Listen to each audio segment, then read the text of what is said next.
Well, hi again, everybody. Welcome to another episode of 100 Yards of Football, and this is our NFL preview. We're going to look at the games for Week 12 of the National Football League. If you just are getting around to saying, gosh, Monday night was last night, why are they doing this right now? Because there's some big games that are going to be taking place this coming weekend, and this is water cooler filter time. You got to be near the water cooler, and you will be up to speed with all the things that are happening in the league, some of the biggest games that are taking place this weekend. We're going to go over 4 of them, along with Joey Clinkscales, former player, former scout, former director of scouting, personnel director, general manager. He's done it all. And he's going to break down these games and the players within it like nobody else. And Brian LeBel is our NCAA and NFL analyst, and they join us here on the NFL Preview Show.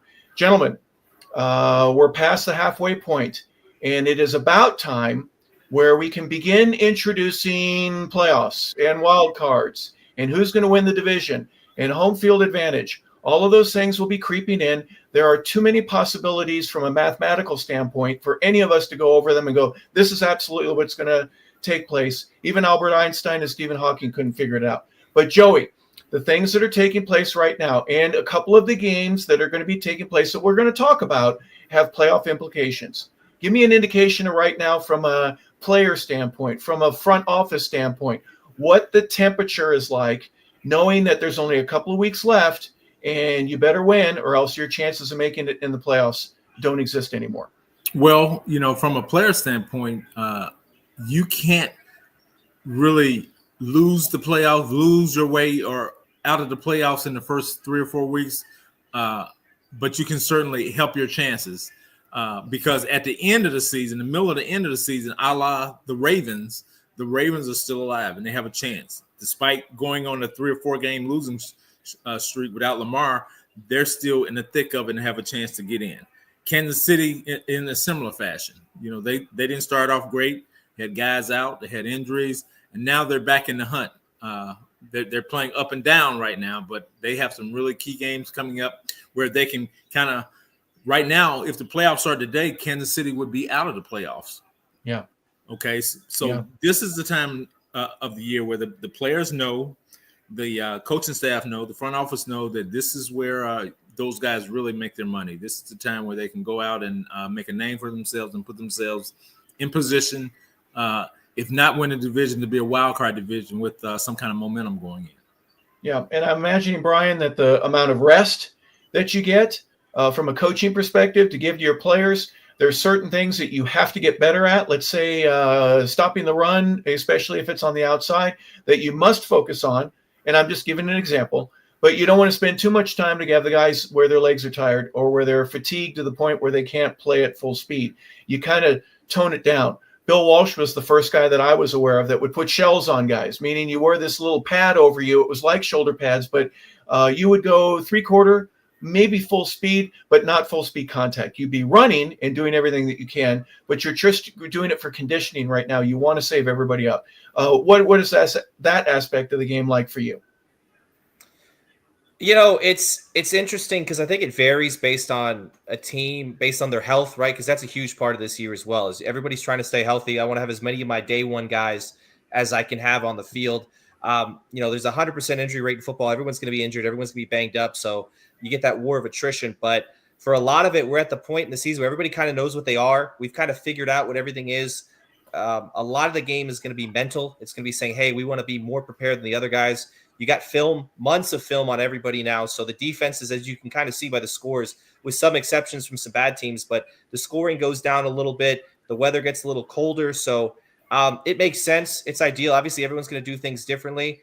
The good teams are probably going to practice a little bit more 3/4 than the bad teams are. And obviously the healthier teams are going to practice a little bit harder maybe than the banged up teams. But yeah, it makes a lot of sense. And, that's just what happens when you get to this time of the year. So if I can interject right quick. And so from a player association and a league perspective, it was collectively bargained that you can only practice full pads 18. It's either 17 or 18 full padded practices a year. So I'm sure that the general public doesn't know that. So every week you're not going to practice in full pads. So that means your tempo outside of just running will be different because everybody's not going to be in full pads. They'll either be in shells or they'll be in the little dummy pads. But from a physical contact standpoint, once the new collective bargaining agreement happened, and the league was worried about CTE and because of so much contact going on, the number of padded practices went from whatever the coaches wanted to now is only 18 total full padded practices a year. So that's how they try to keep guys from getting injured in practice so much from a physicality standpoint. Joey, just to clarify, that's after 2-a-days, and that's when the regular season starts. So basically they're budgeting for one full practice a week in full pads. Is that about That's right? Correct. That's correct. And if you don't want to practice in full pads, and some teams don't, you don't have to, but you have 18 bargained in to the agreement, and you could have one during a bye week, which would be that 18th game, even though you're only playing 17, correct? That's correct. And you have NFL spotters that come by the practice at times as well. So sure. they're keeping up with those things. Joey, do me a favor. From your perspective, I know it was a difference maker for me. There are some coaches that if you make a mistake on the field during practice, they will stop what you're doing. They will go back to the line of scrimmage. You will correct the mistake immediately, even if it's just a walkthrough. Don't make the mistake. Correct the mistake. 2 + 2 is not 5. You got to fix it. 2 + 2 is 4. Now we can proceed. If a guy makes a wrong route decision or if he drops a ball, there are times where I've been around teams that absolutely stopped what they were doing, and then once it was corrected, they moved on. Yes. Are those the types of things that you see at the level that you've been at, that you can just kind of sit back and smile and go, we're doing it the right way here? Yeah, I think the really good coaches demand, I don't want to say perfection, but as close to perfection as possible. So if there are consistent mistakes, a lot of times they'll start the period completely over. Yeah. Okay, you may have a drop ball here and there, but if the practice is, if that 12-minute period is going bad and we're 4 minutes into it, he'll stop it. We'll start the whole period over. We'll start rerun that script. Yeah. It reminds me, Mike Ruther, a friend of mine who passed away about 3 years ago, one of those linemen that could play any position. He could play center, guard, tackles, 6'5", 300.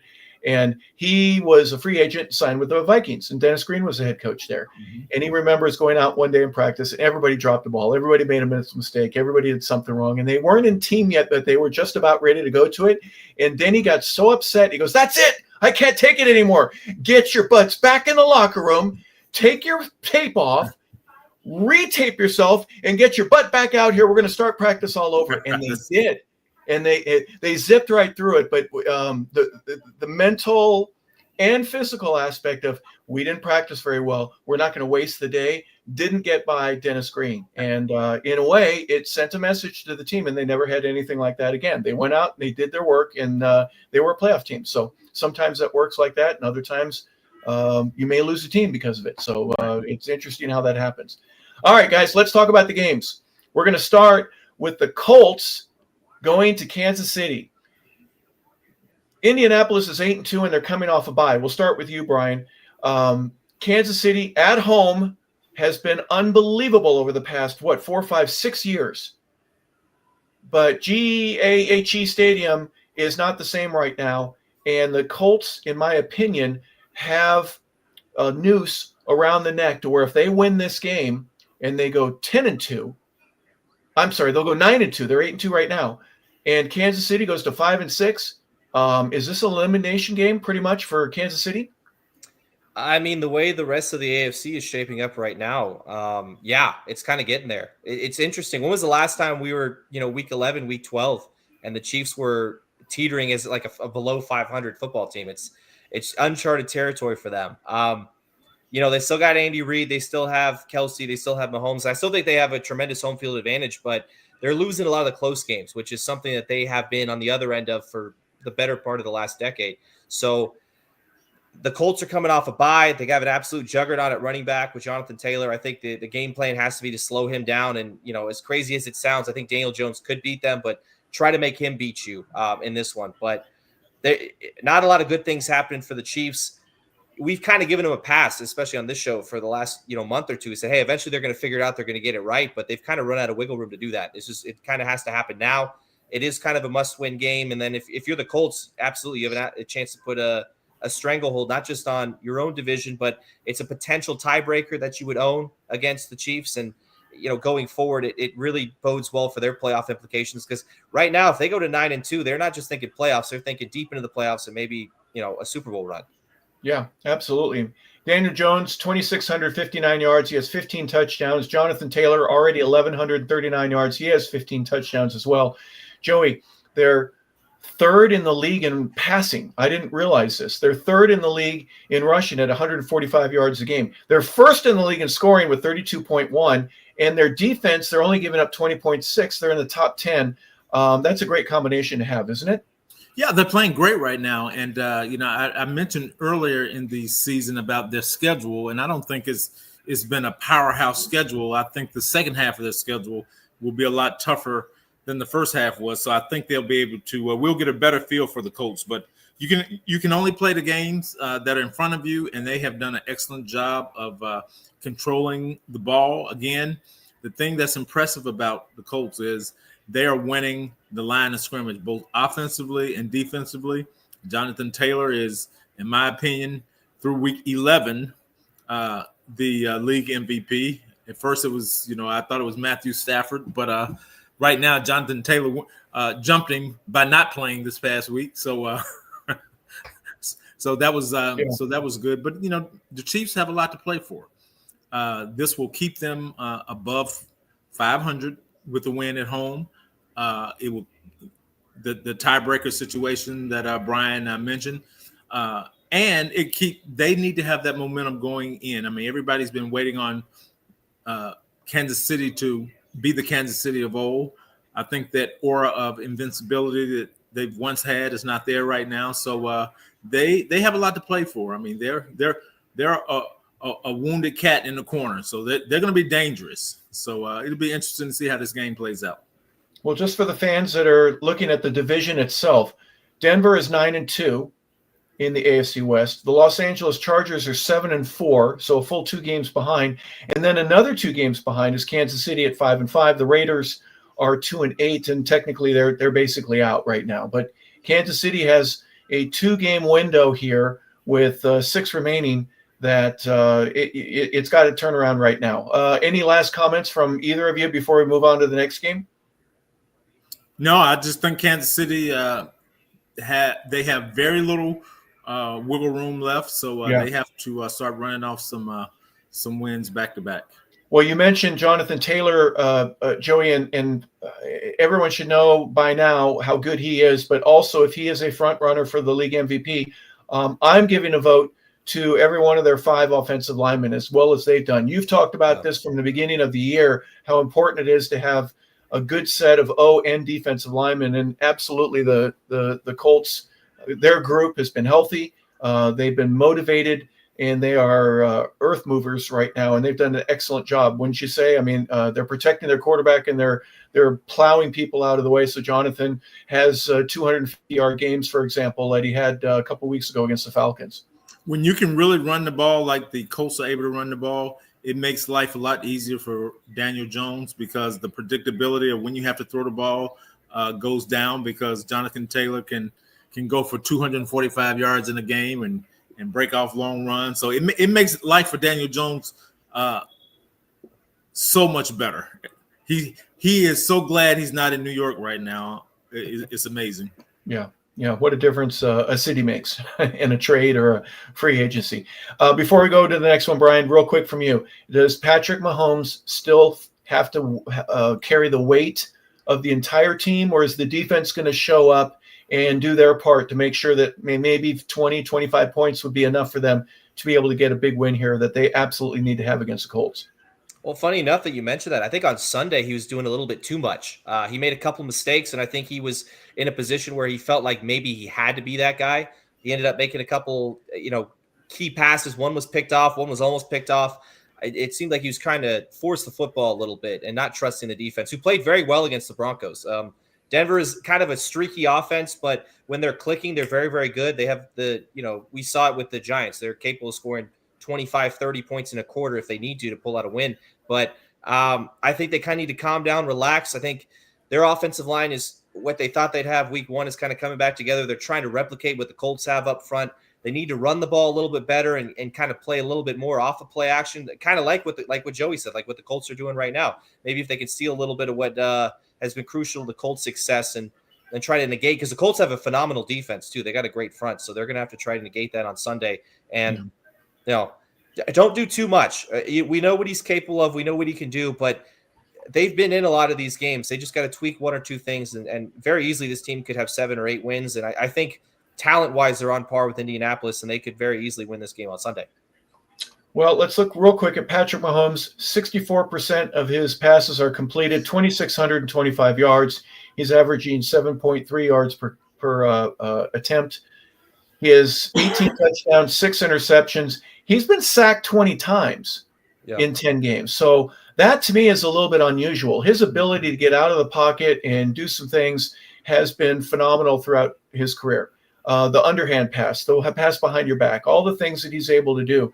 But I think he's sitting in the pocket a little bit more than usual, and he's being sacked a little bit more often.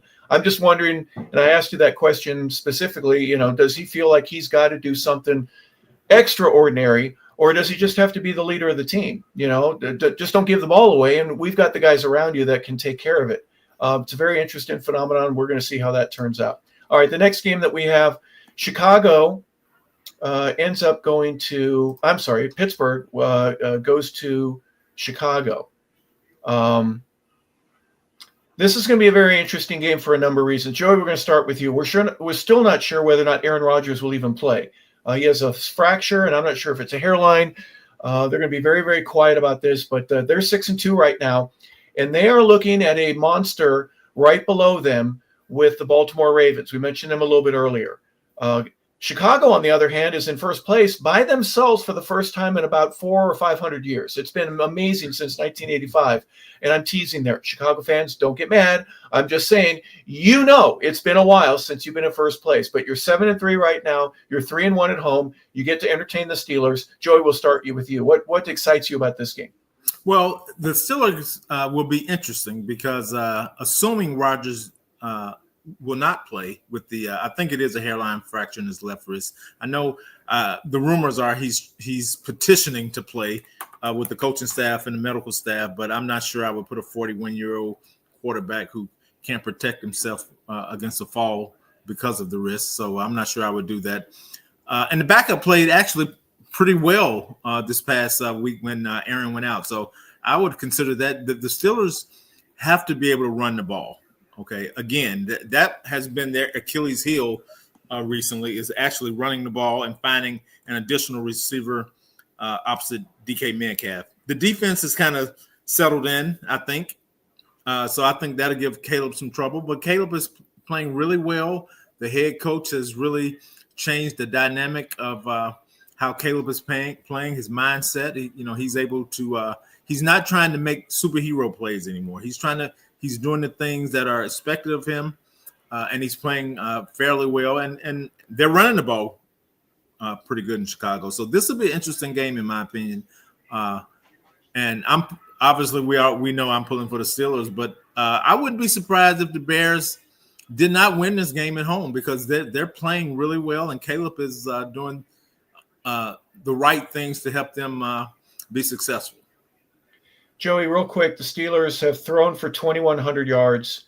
They have rushed in 10 games for 882. That's kind of unlike a Steeler organization that I can remember. They have 33 sacks, 9 interceptions, 9 fumble recoveries. So defensively, they're doing enough to make a difference, but the numbers are a little bit low in terms of where their rushing is and the overall passing number. If you're not going to run, then you better throw. And I thought it would be both those numbers would be a little higher. Am I surprised by that?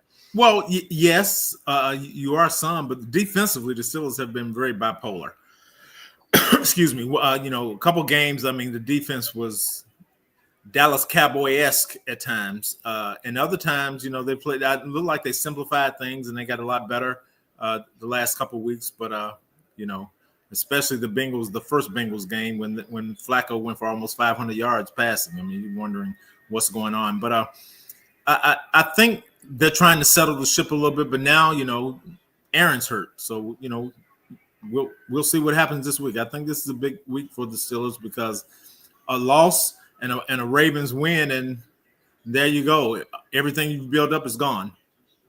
Yeah. All right. Well, Brian, we talked about the Steelers defense. Let me give you a couple stats here in terms of the Bears.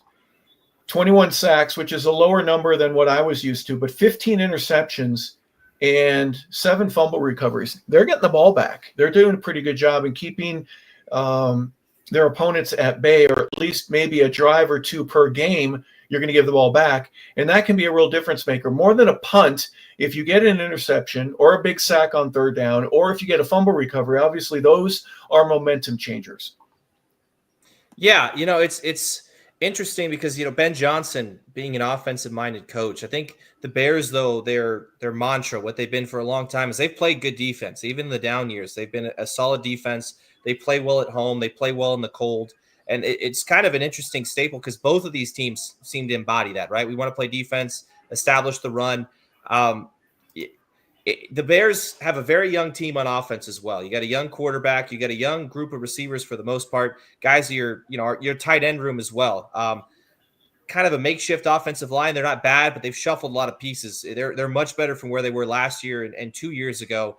And kind of the feeling out process of the first couple months has kind of come to a conclusion. And it's that this team is pretty stinking good. They're finding ways to win games. They don't overpower you, but they have the ability to do so. We've seen some offensive explosiveness from Williams, from, Colson Loveland, who's a guy who was kind of an afterthought for a while. The last couple of weeks, he's getting more involved in the offense. And they're trying to kind of copy what Ben Johnson was able to do in Detroit. And it's working well. And, I think, especially with Rodgers being out, I think the Bears have a phenomenal opportunity. I think they should be favored in this game. I'm not sure if they are, but just the identity of the team is coming together. And I think that's something the Steelers have kind of missed out on because originally, like Joey mentioned, the Steelers defense was their identity, but they kind of were lackluster a couple weeks, and they're trying to get the running backs involved, and they couldn't really run the football, and then they're trying to go the tight end. They've kind of been a jumbled mess, but they're 6-4. They have an opportunity on Sunday to win and stay ahead of Baltimore and beat a very good Bears team. But if Rodgers doesn't play, which I assume he doesn't, it's going to be tough for them to do so. Real quick, they are 3-point favorites. The Bears are. They're -3 at home. Caleb Williams is just under 60%, 59.7. He's got 2,329 yards, 13 touchdowns, 4 interceptions. He's been sacked 16 times. This is for both of you or either. I still think he throws the ball away a little bit too high on more than enough occasions to go, what's wrong with this kid? He should be making those completions right now. But as you mentioned, Brian, I think he's being coached differently to where he's reducing the number of those, I'll call them mistakes, balls that get away from him. They're rushing they've got 1,466 yards. I just mentioned the Steelers are under 900. So the Bears can run the football. Yeah. And they've got, how many touchdowns do they have right now? They got 12 touchdowns on the ground and 14 in the air. So they're pretty evenly balanced in that respect. Brian, I'll start with you. What am I saying about the Bears that either makes sense or is nothing to worry about? I think that what makes more sense is Ben Johnson has done a great job because they brought in a guy, Kyle Monangai, who was kind of underrated running back. He was a late round guy, but he fits what they're trying to do really, really well. DeAndre Swift fits what they're trying to do really, really well. And, again, much like what he did in Detroit, they want to keep their running backs fresh. They want to keep the receivers fresh. They want everybody playing full speed, and they want to have enough depth and talent to where they have the ability to do that. The numbers may not jump out at you, and they're not meant to because it's a team that wants to win football games. They want to go into the playoffs. And as long as you're winning like they are now, nothing too gaudy. I don't think it's much to worry about. I would love Caleb's numbers to go up a little bit, but as long as you're winning and, you're doing so in a way where the film isn't atrocious, I'm okay with what they're doing right now. Joey, your thoughts there? Did I say anything that Harper, you have no idea what you're talking about? What the heck are you doing? You're wasting all the time. But imagine this, Harper. If Caleb stays on the pace that he's in, he'll be the first 4,000-yard passer in Bears history. Bears history, yeah. History. Yeah. Imagine that. Yeah. Okay. Now, he's as long as the high balls are incompletions and not interceptions, I can live with it because Okay. those are fundamental. Those are base problem. That means his feet aren't aligned with his arm, and guess what? The ball is selling on him because he's throwing with his arm and not throwing with his lower body. The really good quarterbacks, their base, they throw with their lower body. Even Aaron Rodgers and I bring up Aaron Rodgers, and I'll bring up guys like Michael Vick, who they had big arms, but they were wrist throwers. They didn't have to wind the shoulder all the way back and let it go unless it's going really deep. When it's going 20 yards and under, it's a risk. It's a risk. Those guys just let it out. And Caleb has a little bit of that in him as well, although you depend on that so much when your feet are out of whack. And when your feet are out of whack, the ball will sell on you. You bring up an interesting point. Tom House, who caught Hank Aaron's 715th home run in the bullpen in Atlanta, he was a relief pitcher, and Bill Buckner wanted it. He wanted the ball. Ended up becoming the quarterback whisperer. And Tom Brady has spent several summers working with Tom House. And House's philosophy is real simple. I don't see a player, I see a skeleton. Think about that. I just look at the way that your angles are for very specific movements when you throw. And Brady went from having his arm a little bit like this to where his arm was this, and his completion percentage went up 3 or 4% just by doing a simple change like that. Is that something? I'm not saying Caleb needs to do that, but I think every quarterback should at least look and examine what they're doing. And if there is a perfect way for them to throw and they're not in that perfect position, shouldn't they know about that? Great quarterbacks throw from the bottom up. It's not with the eyes, it's with the lower body. I mean, Andrew Luck didn't have the biggest arm. The guy in San Francisco now, both of those guys don't have the biggest arm, but when their feet, when Mac Jones and Purdy, when their feet matches their eyes, then things happen for them, and they can create completions and they can create velocity. Is when their feet are out of whack is when you see the true lack of arm strength, and sometimes you'll see the bounce passes to the receivers. Well, you see Dak Prescott before every game just doing all kinds of plyometrics and hips and things and all that kind of stuff. And hopefully that's helped him to learn to throw with more explosiveness in his hips and his knees, and to be able to push through some of those balls that, his completion percentage, we want it to go up. And for obvious reasons, he's worked real hard at that. So he's unlocking his hips, and that's what you have to do. You have to unlock your hip to throw the ball. Yep, absolutely. All right, well, we're going to unlock the next game, and we're going to talk about this. Tampa Bay and the LA Rams. This is going to be a Sunday evening game. This is going to be one of those prime timers. Tampa's kind of in trouble right now, 6-4. The Rams are 8-2. Tampa's 4-2 already. They played 6 games on the road. This will be their 7th out of 10. So we're 7th out of 11. They're going to have quite a few home games here in the second half of the season. But Joey, I'll start with you. Tampa has had some injury issues. Who do I hand off to if I'm Baker? Who do I throw to if I'm Baker? Where's Otten? If I don't throw to him 16 times a game, it seems like they struggle offensively. Do they have the ability? Well, they have the ability, but tell me what they need to do in order to be able to just relax and be able to give your quarterback some time to find the guys that are going to help you win a football game. Well, I'll say this. They were able to get over 100 yards rushing with their third running back this week. The Bucs were. And they played in they had chances to really win the game versus Buffalo this week. Buffalo at the end of the game start to pull away, but they were in this game the whole time. But that being said, the Rams are a different animal. The Rams defense is much better than the Bills defense, and the Rams can rush the passer. They can stop the run. I mean, you look at how they've played this year and how they played Seattle just last week. So the Rams are going to come after Baker, okay? And if you can't run the ball against the Rams, which I would be surprised if they were able to run the ball versus the Rams, then they're going to make you one-dimensional. And the Rams have really good pass rushers who can affect the passer, the Florida State kid, and they have some players that can really, really change the dynamic of what Tampa Bay wants to do. If they can't be a multifaceted offense, then they're going to be in some real trouble.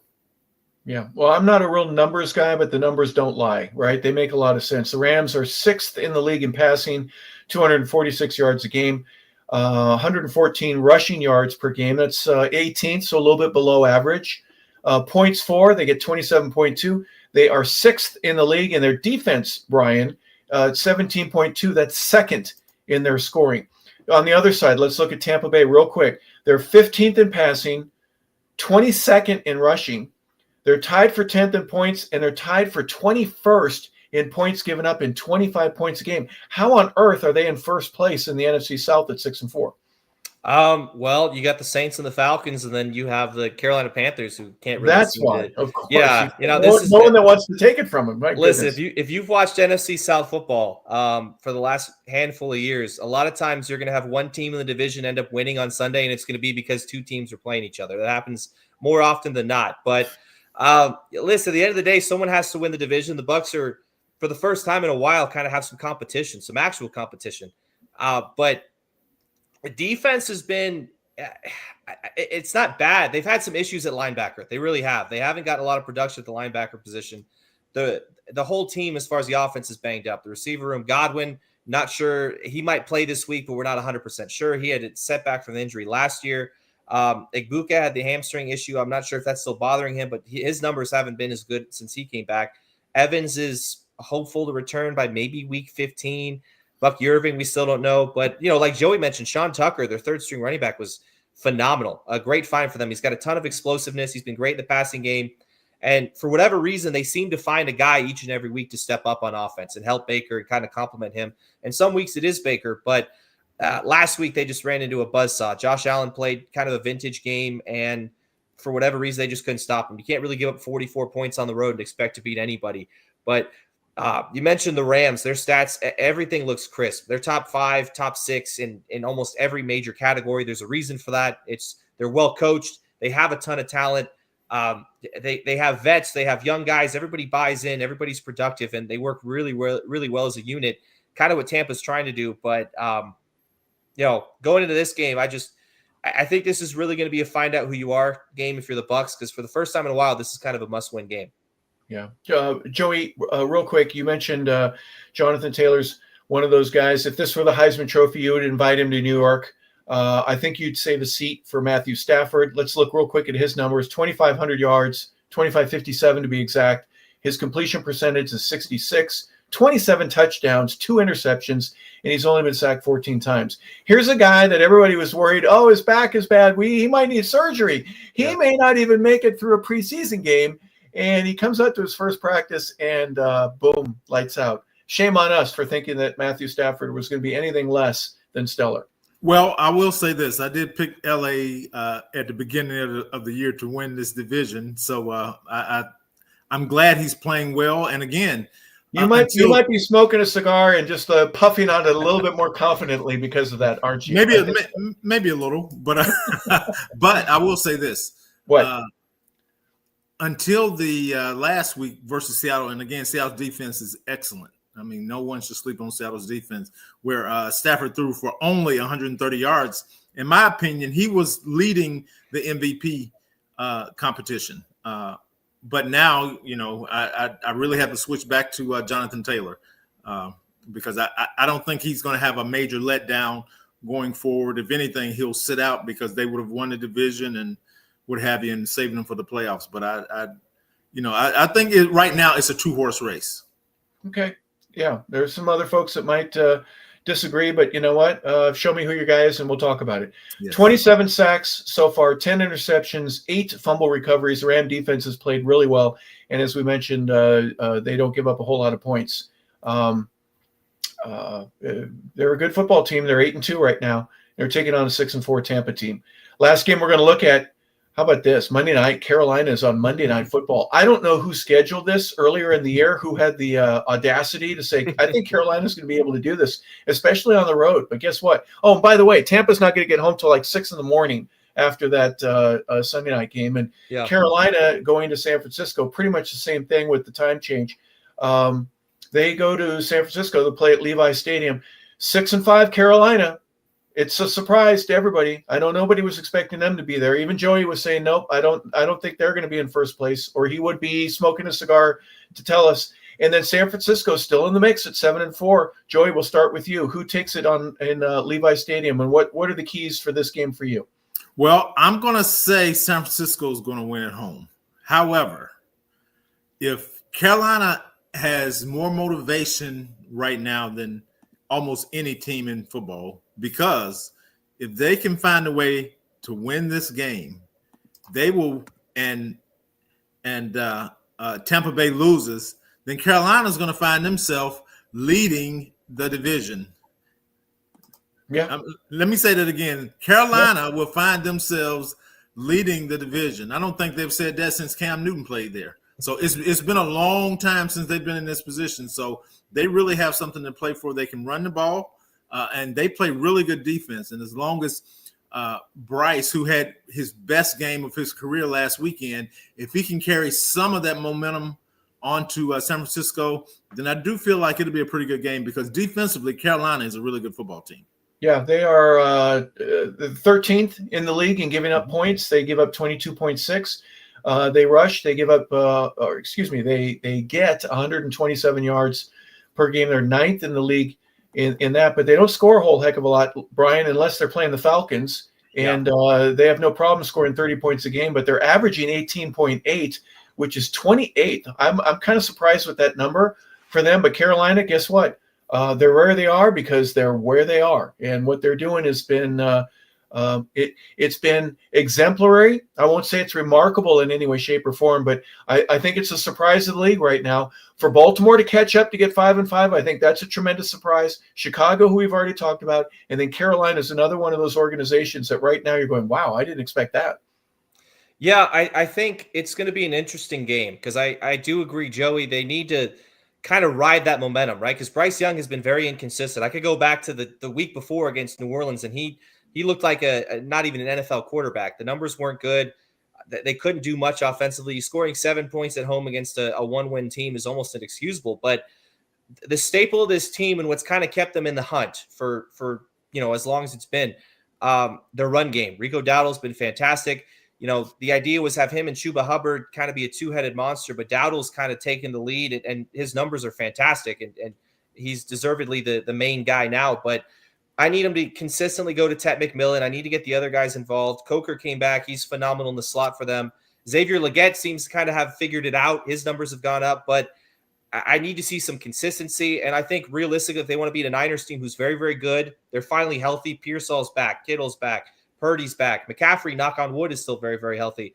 The defense is lackluster as far as the star power, but they're funneling guys in and out. They're going to have to be able to run the ball. They're going to have to eat up some clock, because this is a very good San Francisco team. And, they beat an Atlanta team in overtime. They went into Mercedes-Benz and did it last week, and it's a huge win for them. But, this San Francisco team beat Atlanta a couple weeks ago, and they did it convincingly. And I think there's a little bit of a skill gap there between those two teams, and Carolina's going to – this is a game we're really going to find out who they are. Can they play back-to-back good weeks, and can they do it against a really good team in San Francisco? They're second in the league in passing. San Francisco is. They're 27th in their rushing. I thought that number's a little bit low. They're 15th, both in points for and points against, so they're right there in the middle. But they're 7-4, and they're only a game out of the race there in the NFC West. There's a look at the games that we have. Any final thoughts here, Joey, before we part? No, I mean, week 11, I thought the defenses, the teams that had really good defenses, they're starting to rise to the top, and I think that's going to be the way it is the rest of the year. And again, the one thing I've preached, if you have a great offensive line and defensive line, you have a great opportunity to win a game. And, we have the games we previewed, the teams that will run the ball the best will probably win the games. Yeah. And Brian, Detroit has a big game. Baltimore, of course, every game is important for them right now. You got Philadelphia going to Dallas. That used to be much watched TV in the past. And then Buffalo and Houston on Thursday. But we wanted to feature the others, and I'm glad we did. Final thoughts here from you, Brian. Yeah, some good games across the board. I think these are the big four. But, yeah, I'm going to be interested to see the Texans are going to be out with C.J. Stroud again. But Bills are a juggernaut on offense because they got number 17 back there slinging the football. But the Texans' defense has been spectacular. And if they can pull this win out, maybe sneak back into the playoff picture in the AFC, it'll be. I think it's gonna be a good one Thursday night. Hopefully, we don't get many of those. So maybe we'll get finally a gem on Thursday Night Football. Well, there you have it, everybody. For Brian LeBel, our college and NFL analyst, and for Joey Clinkscales, our NFL general manager, personnel director, chief of scouting, scout, former player. He's done it all. We appreciate you being a part of the show. This has been the NFL weekly preview for week number 12 here coming up this coming Thursday, Sunday, and Monday night. We appreciate you being a part of the show. Thank you for tuning in to 100 Yards of Football. We hope everybody